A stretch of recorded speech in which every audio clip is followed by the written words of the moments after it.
The crystal towers of Kepler 442b flickered like dying stars. Once they had shone with the power of 3 conquered solar systems. Now they barely had enough energy to keep the lights on. High Archon Veltar stood at the window of his palace watching his empire crumble. The Zephyrian Empire was dying. Their enemies, the Hegemony fleet, grew stronger each day. Former slave races had joined together to destroy everything the Zephyrians had built. World after world fell to their advance. Soon only this last fortress planet would remain.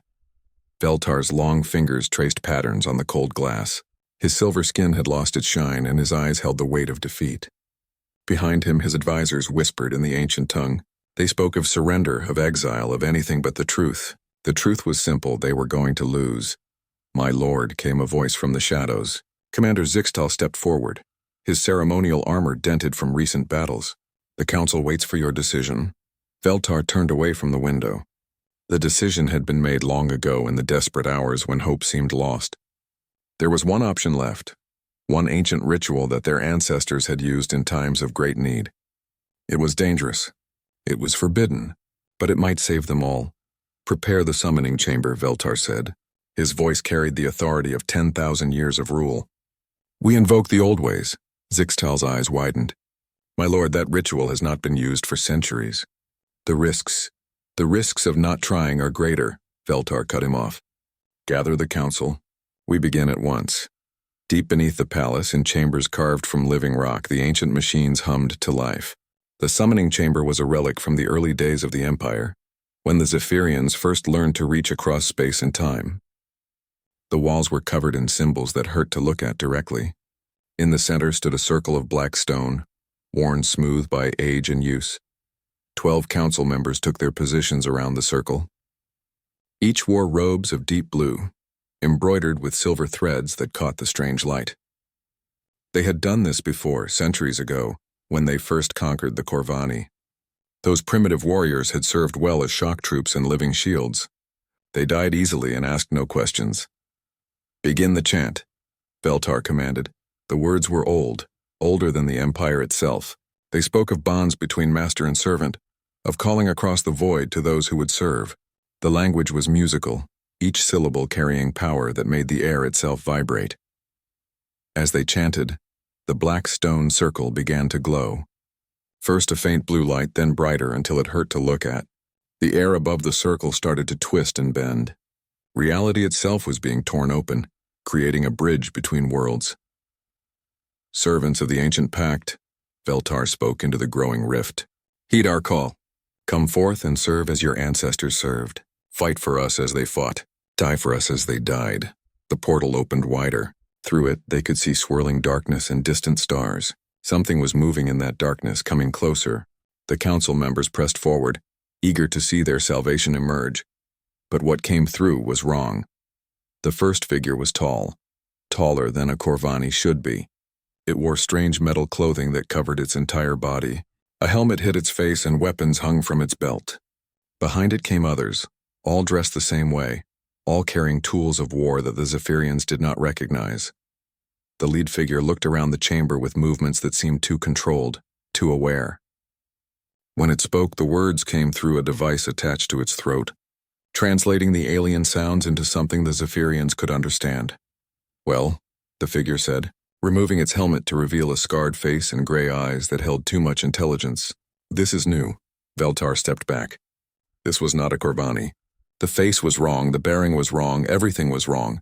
These creatures stood like soldiers, not like the simple warriors they had expected. Worse, they seemed unafraid. "Who are you?"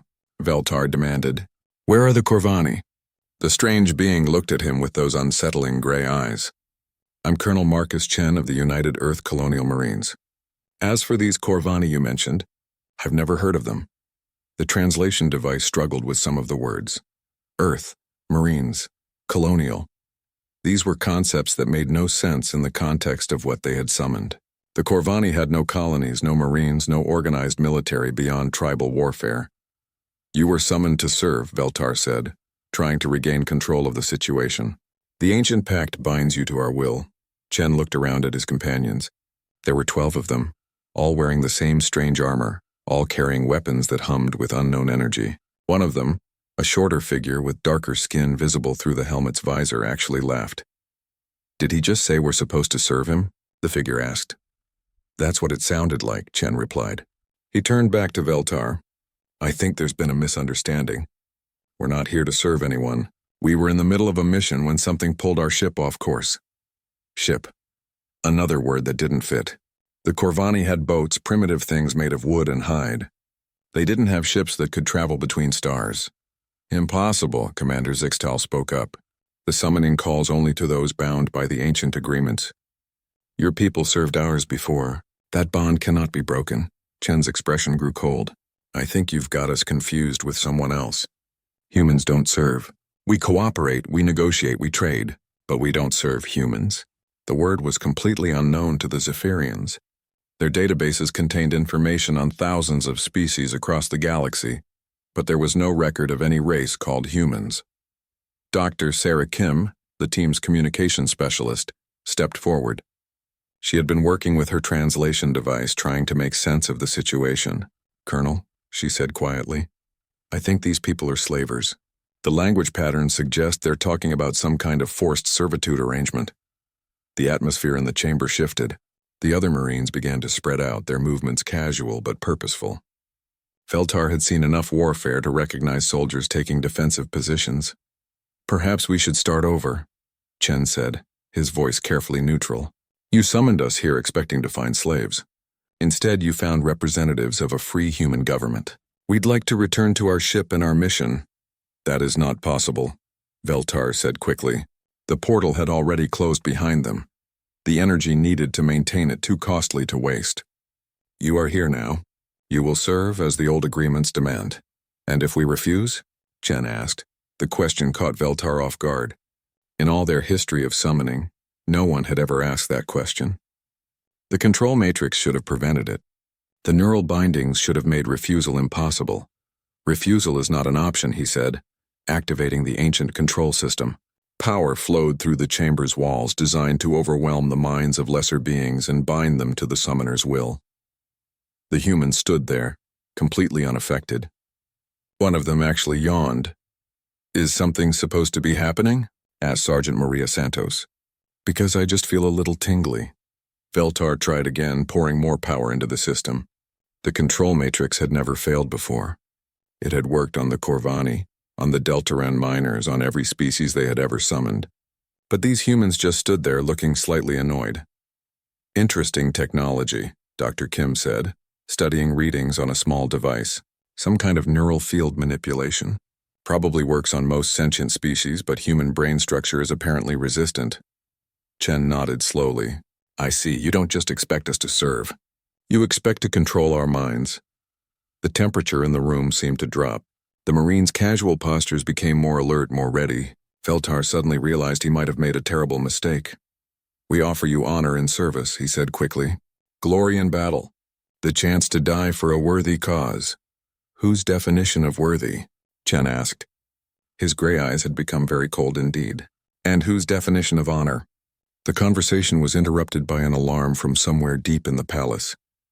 The hegemony fleet had arrived in the system. Time was running out. We need soldiers, Veltar said desperately. Our enemies approach. Fight for us and we will reward you well. Chen looked at his team, then back at the Zephyrians. We'll need some time to consider your offer. And we'll need to contact our superiors. It wasn't really an offer and they all knew it. But for now it bought them time to figure out what they were really dealing with. And time to plan their next move. High above them, the crystal towers continued to flicker and the hegemony fleet drew closer. The Zephyrians thought they had summoned salvation. They had no idea what they had actually called forth. Colonel Chen studied the alien architecture around him as they were led through the crystal corridors. Everything was too tall, too narrow, built for beings with different proportions than humans. The walls themselves seemed to pulse with a faint inner light, and the air had a metallic taste that made his nose twitch. Report, he said quietly into his comm. Unit, gravity is about 0.8. Earth normal, replied Dr. Kim. Atmosphere is breathable, but the oxygen content is a bit low. I'm reading some trace elements that might be mildly toxic with long exposure. Weapons? Chen asked. Energy-based systems mostly, said Sergeant Santos. But their power signatures are weird. Almost like they're not designed for actual warfare. What do you mean? They're too clean. Too efficient. These weapons are made to disable, not destroy. Like they're meant for crowd control, not real fighting. Chen nodded. That fit with what he was learning about these Zephyrians. They weren't warriors. They were slavers, people who relied on others to do their fighting for them. The aliens led them to a large chamber with windows that looked out over the city. Chen could see the crystal towers stretching into the sky, connected by bridges that defied human understanding of engineering. In the distance, ships moved between the towers in patterns that suggested a well-organized society. But there were signs of decay. Some towers were dark, several bridges had collapsed, and the ships in the air moved with the desperate urgency of a civilization under siege. Your empire is falling, Chen observed. High Archon Veltar turned to face him. The alien's silver skin had taken on a bluish tint, which Chen's cultural briefing suggested indicated stress or fear. Our enemies are many, Veltar admitted. They have forgotten their place, forgotten that we brought them civilization, order, purpose. You mean you enslaved them? Dr. Kim said flatly. We gave them meaning. Commander Zixtal protested. Before we found them, they were savages. We taught them to build, to fight, to serve something greater than themselves. And in return they gave you their freedom, Chen said. Not much of a trade. Veltar gestured toward the windows. Look around you. See what we built. This was nothing before we came, a dead rock in space. We transformed it into the heart of an empire that spanned 3 star systems. Built by slave labor, Santos pointed out. Built by those who understood their role in the greater order, Zixtal snapped, as you will understand yours. The threat was clear, but Chen noticed something interesting. The aliens kept talking about understanding and accepting roles, not about force or punishment. They were still trying to use their mind control technology, sending out little pulses of neural energy every few minutes. When that didn't work, they seemed genuinely confused about how to proceed. Tell us about the Corvani, Dr. Kim said, activating her recording equipment. The people you thought you were summoning. Veltar's expression brightened. Magnificent warriors. Strong, fierce, utterly loyal once properly bound. They served us for 3 centuries before the plague took them. Plague? Chen asked. A terrible disease that swept through their homeworld. We tried to save them, but it was too late. Every last one died within a year. Dr. Kim exchanged a look with Chen. Her readings of the alien language patterns suggested that Veltar believed what he was saying, but there were inconsistencies in his emotional responses. How convenient, she murmured. What was convenient? Zixtal demanded. Nothing, Chen said quickly. Dr. Kim was just commenting on the timing. It must have been devastating to lose such valuable allies. It was, Veltar agreed. Without the Corvani, we had to rely more heavily on our other subject races. But they lacked the Corvani spirit. They were too afraid to die properly. There it was again. These aliens saw death as something their subjects should embrace eagerly. Chen had fought alongside many species during his career, and he had never met one that was eager to die for someone else's cause. Show us the records, Dr. Kim said. We'd like to understand what happened to them. Veltar hesitated, then activated a holographic display. Images filled the air, tall humanoid creatures with dark skin and powerful builds. They wore simple armor and carried primitive weapons. In the recordings, they charged into battle with apparent enthusiasm, throwing themselves at enemies without regard for their own safety. But Chen noticed something else. In the wide shots, he could see Zephyrian overseers standing behind the Corvani lines. They carried devices that pulsed with the same energy signature as the mind control technology. They seem very eager to fight, Chen observed. They understood honor, Veltar said proudly. They knew that death in service was the highest achievement possible for their kind. Dr. Kim was analyzing the recordings with her equipment. Her readings were not encouraging. The neural control fields in those old battles were far more powerful than what the Zephyrians had tried to use on the humans. The Corvani hadn't been willing servants. They had been puppets, their minds completely suppressed by alien technology. How many of them were there? She asked. At their peak? Perhaps 50 million across their 3 homeworlds, Zixtal replied. All of them eager to serve, all of them understanding their purpose. 50 million people reduced to mind-controlled slaves, then wiped out by a convenient plague. Chen was beginning to understand why the rest of the galaxy was rebelling against these creatures. An aide approached Veltar, and whispered something in the musical Zephyrian language. The High Archon's skin shifted to a deeper blue. The Hegemony fleet has entered the outer system, he announced. They will be here within days. Then you'd better start negotiating, Chen suggested. Negotiating? Veltar looked confused. There is nothing to negotiate. They are rebels who have forgotten their place. They must be reminded. And you plan to do that with what army? Santos asked. Because from where I'm standing it looks like you're down to one planet and whatever ships you've got hidden around here. Zixtal activated another holographic display. This one showed the approaching enemy fleet. Hundreds of ships of different designs, clearly representing multiple species working together. Compared to the handful of Zephyrian vessels that moved to intercept them, the odds were overwhelming. This is why we need you, Veltar said desperately. Your people are warriors. We can see it in the way you move, the way you think. Fight for us, and we will make you rich beyond measure. With what? Dr. Kim asked. Your empire is collapsing. What could you possibly offer us that we don't already have? Technology, Veltar said quickly. Weapons, ships, the secrets of the galaxy. We have knowledge that your primitive civilization could never develop on its own. Chen almost smiled.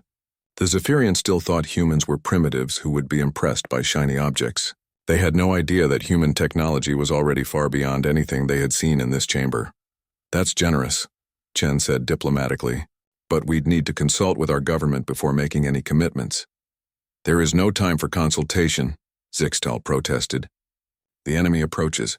We need your answer now. Then the answer is no, Chen said simply. The chamber fell silent. The Zephyrians stared at him as if he had said something impossible. No, Veltar repeated. No, we're not going to fight your war for you. We're not going to die for your empire, and we're certainly not going to become your slaves. But the summoning was a mistake, Chen interrupted. You called for the Corvani and got humans instead. Wrong species, wrong galaxy, wrong century. We don't belong here and we're not staying. Veltar's skin shifted to an angry red.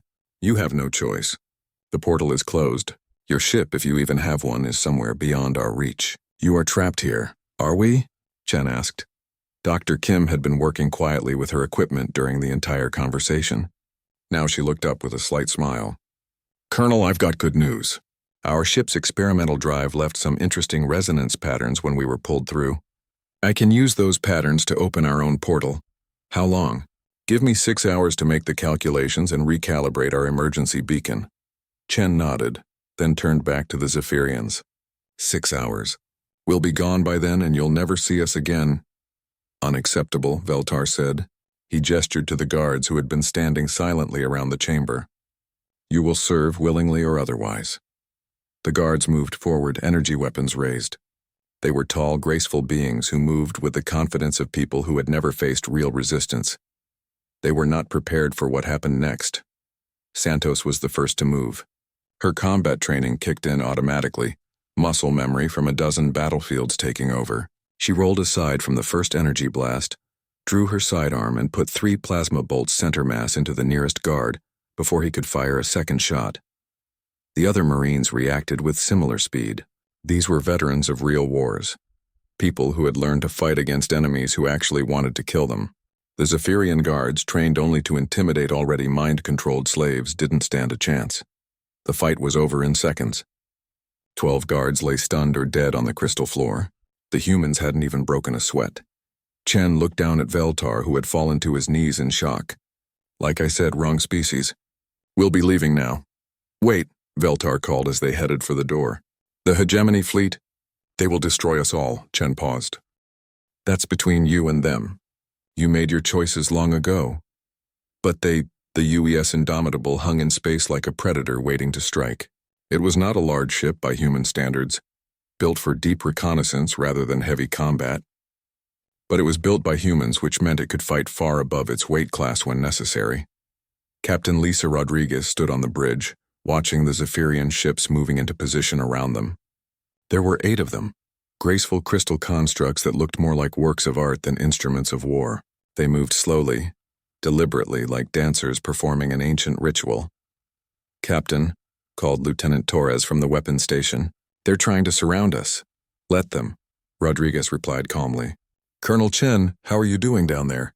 Chen's voice crackled through the comm system from the planet below. "We've got what we came for, Captain. Dr. Kim has downloaded their entire historical database. You're not going to believe what these people have been doing. Try me. Systematic enslavement of at least 15 different species over the past 5 centuries, mass mind control, forced breeding programs, and when their slaves started dying of plagues, they just summoned new ones." Rodriguez felt her jaw tighten. The Indomitable had been exploring the outer edge of human space when the dimensional anomaly pulled them into this situation. They had come here by accident, but now that they knew what they were dealing with, leaving quietly didn't seem like enough. "Any survivors among the enslaved species?" she asked. "Unknown. The hegemony fleet that's attacking this system appears to be made up of former slave races, so probably yes. But Captain, we need to leave. The Zephyrians are not going to let us go peacefully." As if summoned by his words, a transmission came through from the lead Zephyrian ship. The alien who appeared on the screen was tall and elegant, with silver skin that shifted color as it spoke.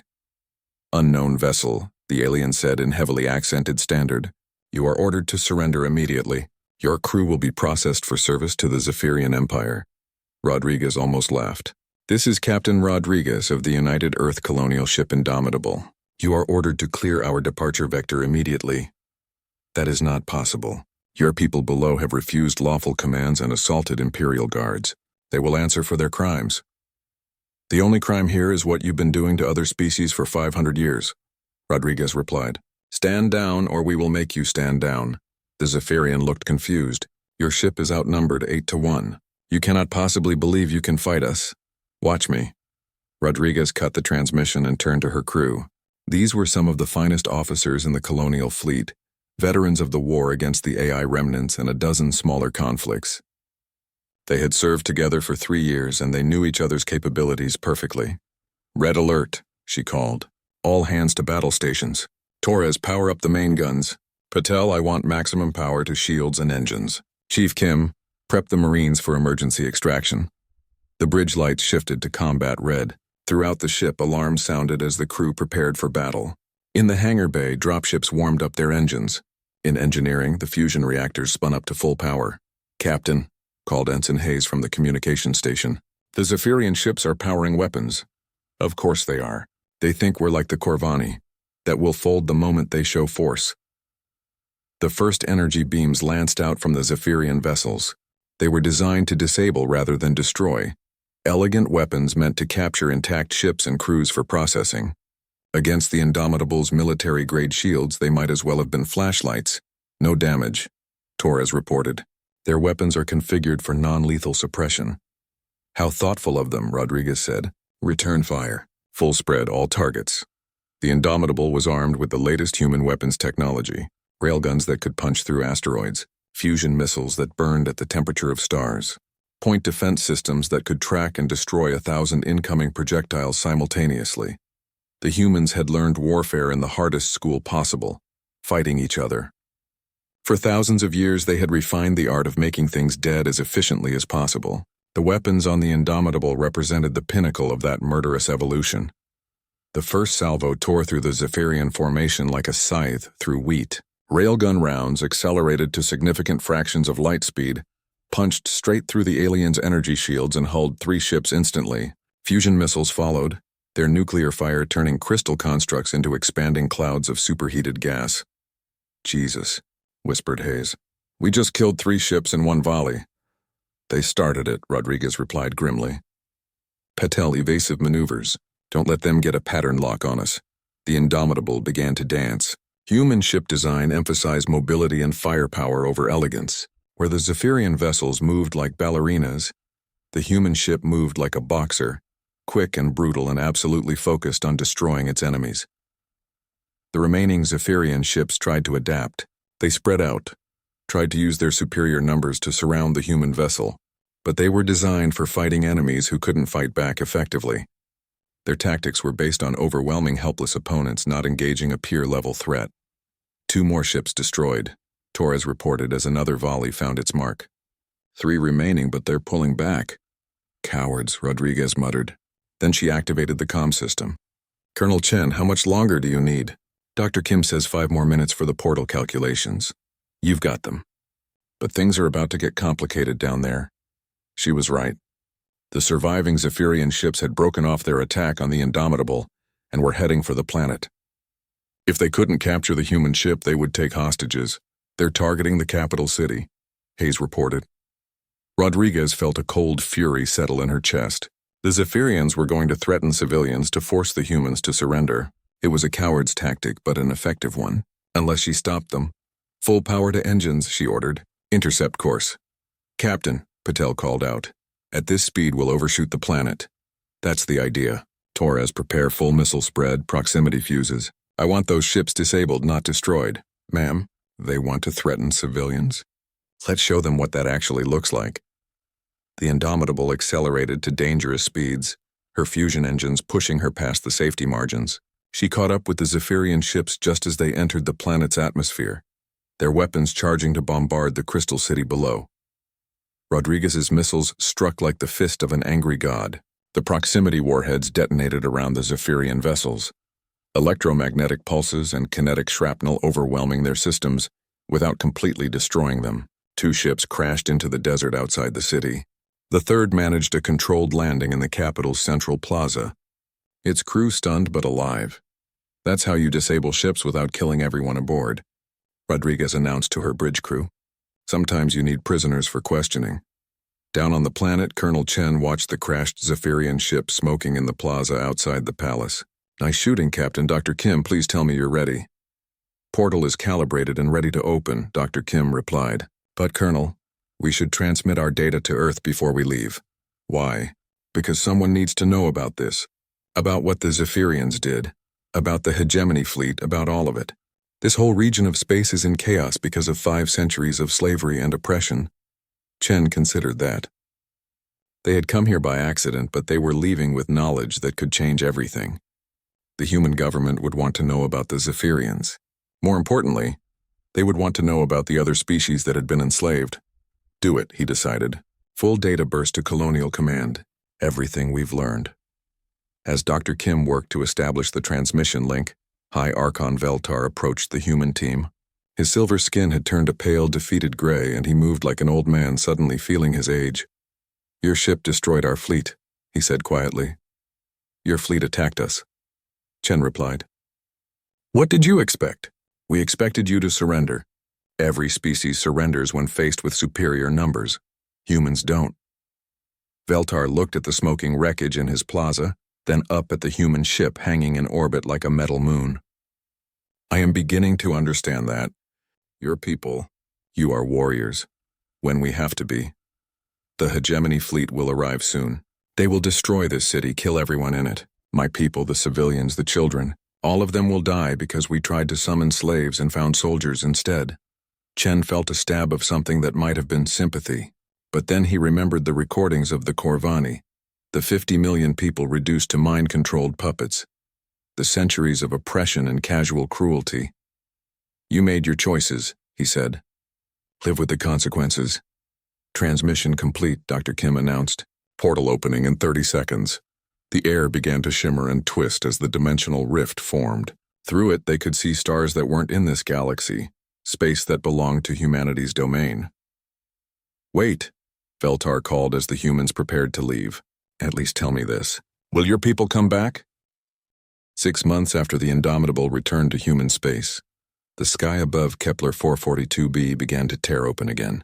But this time it wasn't a single reconnaissance ship that emerged from the dimensional rift. High Archon Veltar stood in the ruins of his throne room, watching through the shattered crystal windows as impossible ships materialized in orbit. The human response fleet was a sight that would haunt his dreams for whatever time he had left. 3 massive battlecruisers hung in space like metal mountains, their hulls bristling with weapons that could crack planets.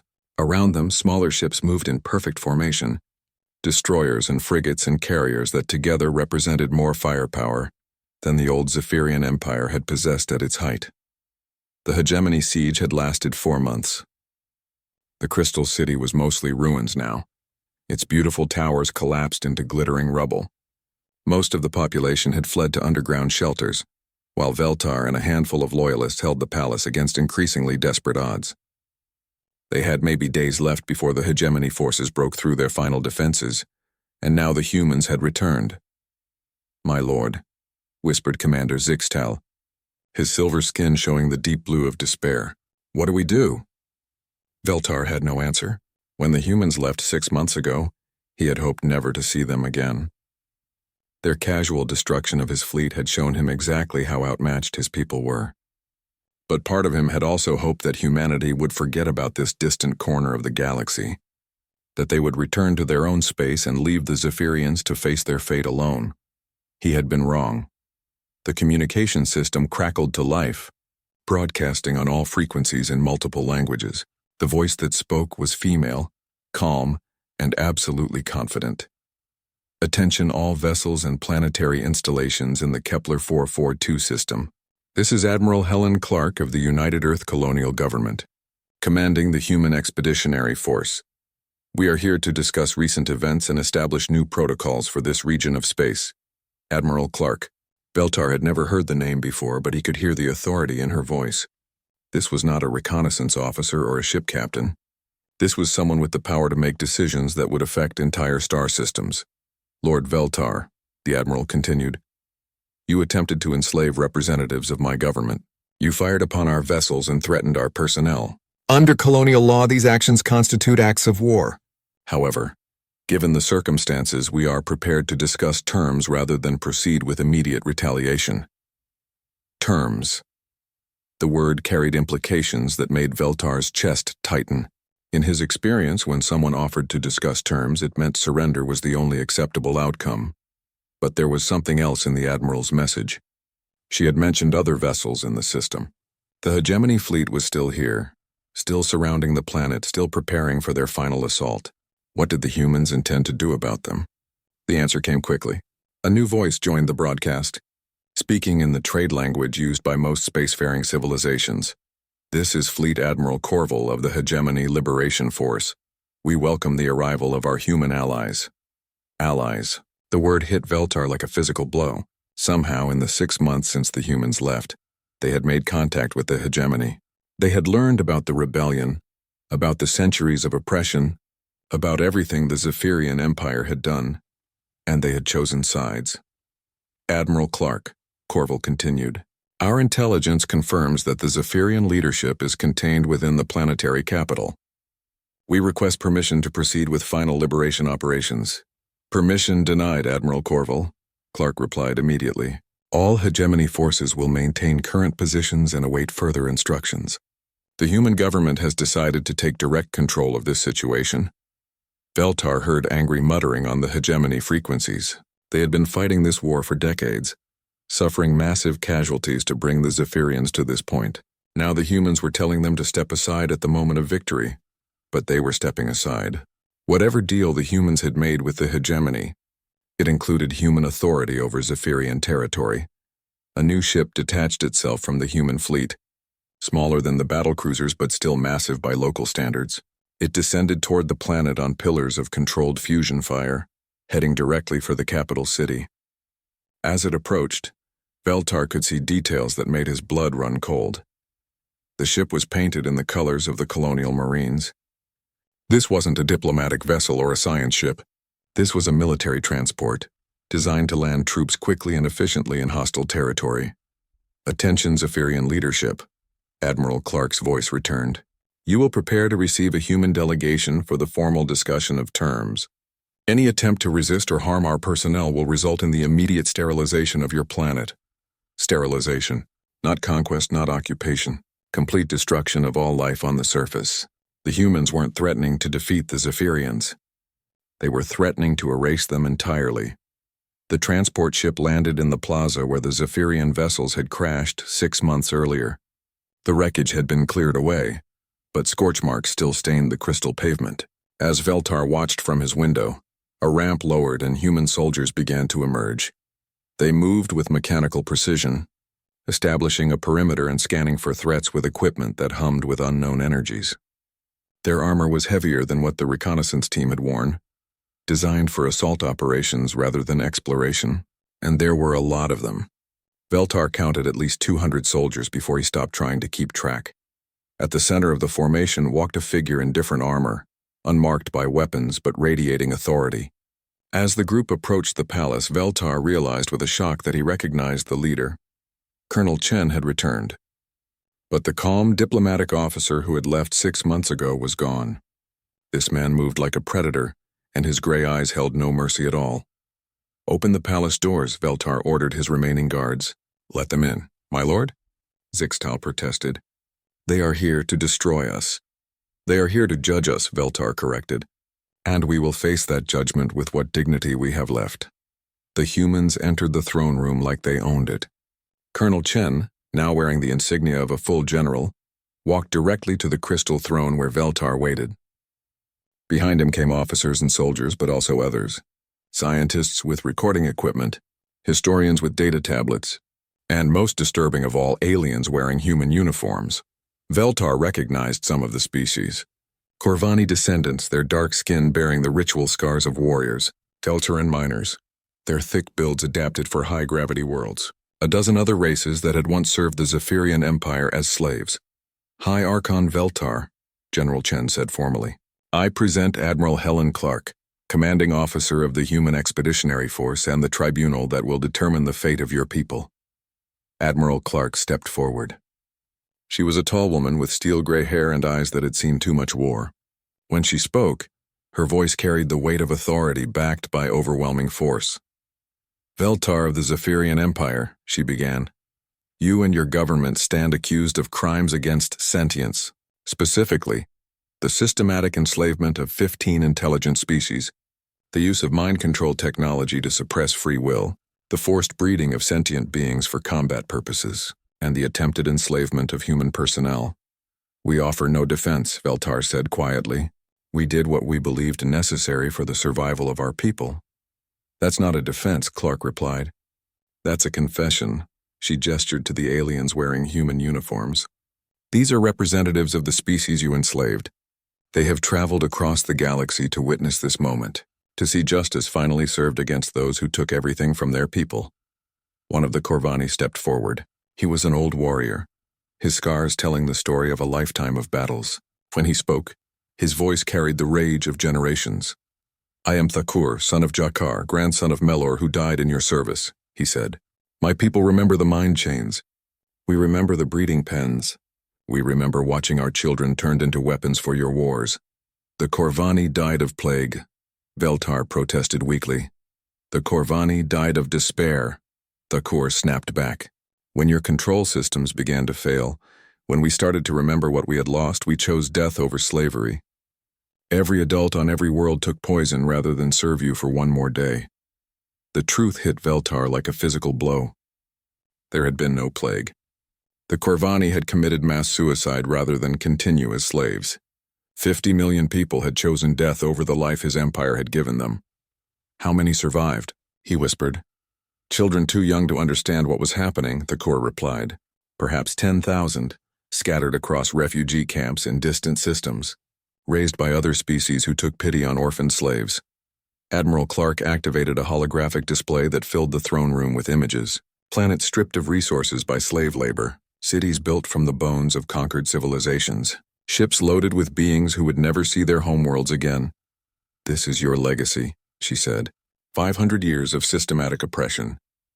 Billions of lives destroyed in the name of Zephyrian glory. What do you want from us? The trial of the Zephyrian Empire lasted 3 months. It was held in the ruins of the Crystal Palace, in the same throne room where High Archon Veltar had once commanded an empire built on slavery. Now that throne room served as a courtroom where justice would finally be delivered to those who had never known it.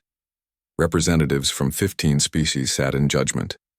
Corvani warriors with ritual scars covering their dark skin, Telteran miners whose thick builds told of generations spent in underground tunnels, Silvani traders whose ancestors had been forced to build Zephyrian ships. Each species sent their most respected leaders, and each carried the weight of centuries of suffering. General Chen stood at the center of it all, no longer the reconnaissance officer who had stumbled into this situation by accident. He had been promoted again to admiral, and given command of the entire human colonial force in this region of space. It was a responsibility he had never wanted, but one he accepted with grim determination. "The evidence is clear," he announced to the assembled court. For 5 centuries, the Zephyrian Empire systematically enslaved every species they encountered. They used mind control technology to suppress free will. They bred sentient beings like livestock. They treated thinking, feeling creatures as disposable property. High Archon Veltar sat in chains before the court, his silver skin now permanently gray with shame and defeat. Beside him, the surviving members of his government waited for their sentences. They had offered no defense, presented no justification. What defense could there be for what they had done? The court has heard testimony from survivors, Chen continued. We have reviewed historical records. We have examined the physical evidence of oppression. The verdict is unanimous. He looked directly at Veltar. The Zephyrian government is guilty of crimes against sentience on a scale rarely seen in galactic history. The question now is not guilt but punishment. Thakur, the old Corvani warrior, stood to speak for his people.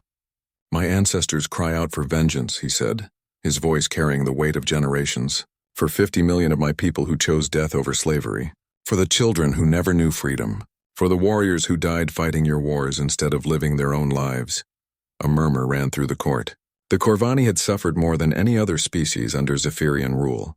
Their entire civilization had been destroyed, their culture nearly lost.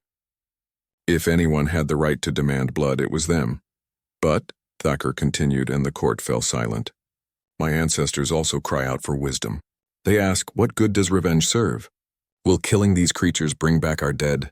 Will it heal our wounds? Will it prevent other species from suffering as we suffered? He turned to face the other representatives. The humans offer us something better than revenge. They offer us justice. They offer us prevention. They offer us a future where no child of any species will know the mind chains.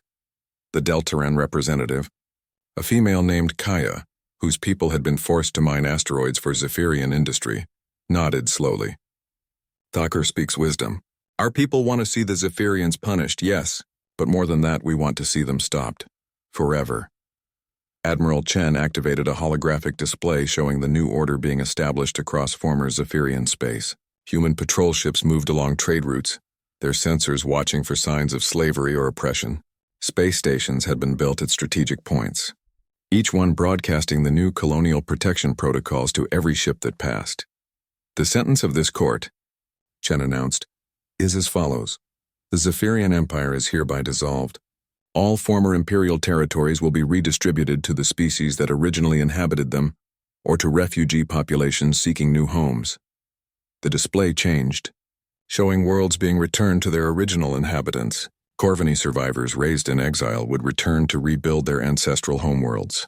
Deltaran colonies would expand into resource-rich systems they had once mined for their masters. Each enslaved species would have the chance to rebuild what had been taken from them.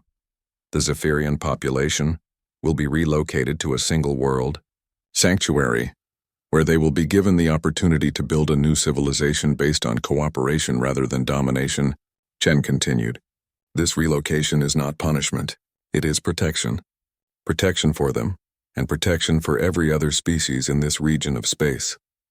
Veltar looked up for the first time since the trial began. And the leadership? What becomes of us?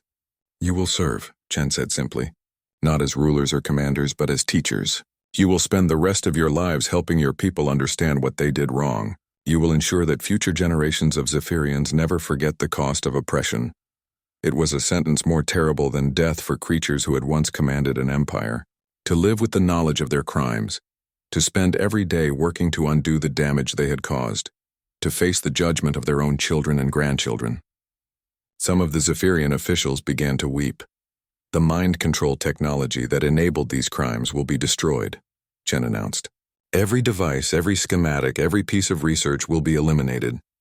The knowledge will be preserved only in sealed archives, to be studied by future generations as a warning of what must never be allowed to happen again. Dr. Sarah Kim, now wearing the uniform of a colonial intelligence officer, stepped forward with a data tablet. We have located and secured all known mind control installations across former Zephyrian space. The technology is more widespread than we initially thought. It will take months to completely eliminate it. Then we have months, Chen replied. However long it takes, we will see this through. The trial concluded with the reading of the Sanctuary Protocols, a new set of laws that would govern the former Zephyrian population. No weapons. No spacecraft capable of interstellar travel. No technology that could be used to control or oppress other beings. It was exile in all but name, but it was merciful exile. As the court dispersed, Thakur approached Admiral Chen. The old Corvani warrior moved slowly, his age and scars making every step an effort. "Admiral," he said quietly, "my people have a question. What is it? Why? Why did humans come so far to help people they had never met? Why risk your ships and your lives for strangers?" Chen considered the question carefully. It was one he had been asking himself for months. Why had humanity decided to intervene in a conflict that wasn't their fight, in a region of space that offered them no strategic advantage? "Because it was right," he said finally. "Because when you have the power to stop suffering, you have the responsibility to use it. Because freedom isn't something you can enjoy while others are enslaved." Thakur nodded slowly. "The Corvani have a saying, 'The warrior who fights only for himself fights for nothing.' I think your people understand this truth." Over the following months, the transformation of former Zephyrian space continued. Human engineers worked alongside liberated populations to build new cities, new industries, new civilizations. The crystal towers of the old empire were torn down and replaced with structures that reflected the cultures of their true owners. The Zephyrians themselves were relocated to Sanctuary, a world chosen specifically for its isolation and limited resources. They would have to work together to survive, to build a society without slaves to do the hard labor. It was a lesson in humility that would take generations to fully learn. Admiral Chen established his headquarters on Kepler 442b, in a simple building erected on the site where the Crystal Palace once stood. From here he commanded the Colonial Protection Force, a fleet dedicated to ensuring that slavery never returned to this region of space. The work was not glamorous. Most days involved routine patrols, diplomatic meetings with newly freed populations, and the endless bureaucracy of rebuilding civilization. But occasionally, they would receive a distress call from a distant system, reports of oppression, of species being forced into servitude, of the ancient evil of slavery trying to take root in new soil. When those calls came, the human response was swift and decisive. The Colonial Protection Force had grown to include ships from every liberated species, creating a united front against oppression. They called themselves the Liberation Fleet, and their symbol was a broken chain overlaid with the stars of free worlds. 1 year after the fall of the Zephyrian Empire, Admiral Chen stood in his office looking out at the city that had grown where the crystal capital once gleamed. Former slaves worked alongside human engineers, building homes and schools and hospitals. Children of different species played together in parks where slave markets had once operated. Dr. Kim entered the office carrying a report she had been working on for months. "Admiral, the final assessment is complete. What did we find?" 15 species directly enslaved by the Zephyrians. 43 species indirectly affected through economic disruption or territorial displacement. Total estimated population impact approximately 2 billion sentient beings over 5 centuries. The numbers were staggering. 2 billion lives touched by slavery, across a region of space larger than human-controlled territory. And that was just one empire in one small corner of the galaxy. "Any word from Earth?" Chen asked.